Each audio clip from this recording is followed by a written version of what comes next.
Então vamos lá, depois que eu coloquei o método e essas informações ficaram dentro do método, sumiram quase todos os erros, mas ainda ficou um erro aqui, que é um erro de sintaxe, né? Não existe esse método write para dentro da função console. Aqui, ó, em vez de ser write, é write, é de escrita e não de write ali de branco. Então aqui no caso é escreva para mim no console este texto.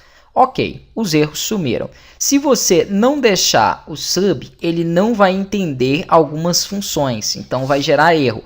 Outra coisa que pode acontecer é o seguinte, mesmo que você não tenha nenhuma função aqui, que não tenha nenhum erro, quando você tenta rodar ou inicializar um projeto, seja ele de classe ou seja ele de módulo, que não tenha a inicialização aqui, que é justamente esse main, o método construtor, ele dá erro. Ó. Ele fala aqui o seguinte, houve erros de compilação. Se você analisar aqui embaixo, ele vai falar que nenhum método main acessível foi encontrado. Então, é obrigatório, independente se é em módulo ou se é em classe, que você tenha um método main.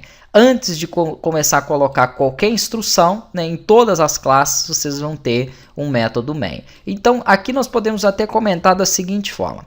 Esse primeiro, né, a comentário serve para você criar anotações. Como que isso é feito dentro do Visual Studio? Você coloca uma aspa única, esse apóstrofo, né, que é essa aspa simples. E aqui então na frente você digita o texto que você quer comentar. Então aqui primeiro nós temos a declaração da variável.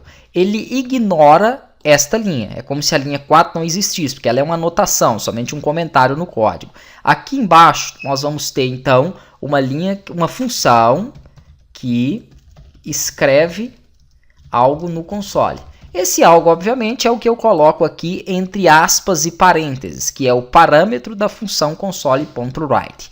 E aqui embaixo é a leitura. Então vamos colocar aqui novamente mais um comentário. Sempre coloca aspas no início, leitura da variável no console. Então eu estou fazendo aqui justamente a leitura desta informação aqui, né, no meu console. Se bem que aqui ainda eu não relacionei nada, tá joia? Eu tenho uma variável info que não recebeu ainda nenhuma informação e aqui nós temos a leitura dela. Para me passar uma informação para ela, eu tenho que colocar, né, esta informação aqui abaixo para depois eu mandar ele exibir ou fazer a leitura. Vou falar já já sobre isso aqui. Então nós vamos por enquanto rodar para poder testar se ele está pelo menos abrindo e me mostrando isso aqui em tela, né? E aí eu explico essa estrutura melhor. Vou clicar novamente em iniciar. Ele está me falando que houve erros de compilação e está me dando aqui aquela mesma informação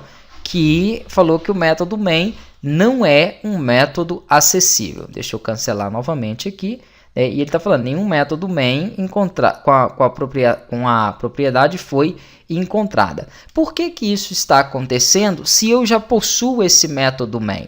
Provavelmente ele não está encontrando na classe de inicialização do meu projeto. Porque aqui nós temos duas classes que são externas, né? E ele espera encontrar esse método na classe de inicialização. Eu posso inserir, vamos até copiar esse sub e esse end sub aqui dentro e colar. Por enquanto, então, tanto o módulo quanto a classe estão com as mesmas informações. Se eu mando inicializar o meu módulo, que é esse variáveis m aqui, ele vai então tentar executar ele, vai fazer todas as verificações se ele existe aqui o método main para poder fazer a chamada, se existe algum erro no código, né? E se tudo isso não estiver, né? Se dentro dessa verificação não tiver nenhuma pendência, ele consegue rodar.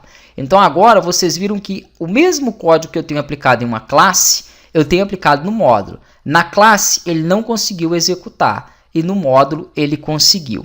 O módulo, por si só, ele é auto-executável. Qualquer informação que você insira aqui dentro, você consegue iniciar e rodar. A classe não. A classe ela precisa ser chamada, por isso que ele tem esse public class aqui. Ela precisa ser chamada ou por um formulário, ou por um módulo, ou por outro objeto. Então, assim, eu não quero entrar muito logo no início em diferença, em chamadas de classe, porque isso já é um pouco mais complexo. Então, isso vocês vão ver mais na parte de desenvolvimento mesmo, né, de sistemas. Aqui é só para que vocês entendam, então, que um módulo pode ser auto-executava. Já uma classe, ela precisa aí de ter uma chamada externa. Na próxima aula, então, nós vamos ver como que é essa abertura, né, e vamos verificar se ele está mostrando em console essas informações.